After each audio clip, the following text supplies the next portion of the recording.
पावसाच्या वातावरणामध्ये ही रगड्याची भाजी तर व्हायलाच हवी, अगदी गरमागरम. इथं मी हिरवा वाटाणा आणि पांढरा वाटाणा घेतलेला आहे, एक एक वाटी भिजवलेला. एक बटाटा, टोमॅटो, कांदा, हिरवी मिरची, त्याच पद्धतीनं थोडंसं स्टार फूल घेतलेलं आहे अर्धं, 5 ते 6 लवंगा, काळी मिरी आणि दालचिनीचा तुकडा घेतलेला आहे.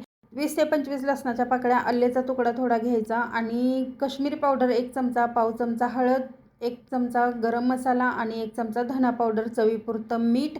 त्यानंतर यामध्ये 2 ग्लास इतकं पाणी ओतून घ्यायचं आणि 2 चमचे इतकं तूप घालायचं आहे यावरती.